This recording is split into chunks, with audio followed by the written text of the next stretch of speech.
In the year 356 BC marked the beginning of the most expensive religious war in ancient history. And it all started because someone stole from the gods. The Phocians were desperate. Surrounded by enemies and facing complete annihilation, they made a decision that would shock the entire Greek world. They broke into the sacred treasury of Apollo at Delphi and stole enough gold and silver to hire the largest mercenary army ever assembled.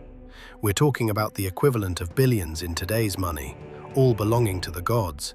But this wasn't just theft, it was sacrilege of the highest order. The Oracle of Delphi was the most sacred site in Greece, where kings and commoners alike came to hear Apollo's prophecies.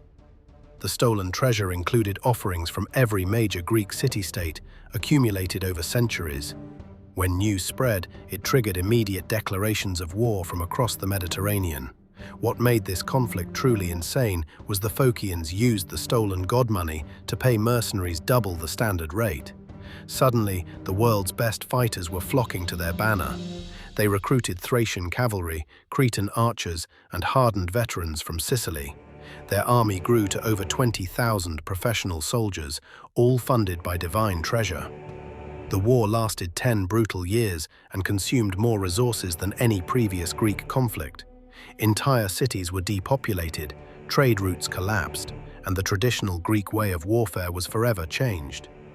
Professional soldiers replaced citizen militias, marking the end of the classical Greek military system.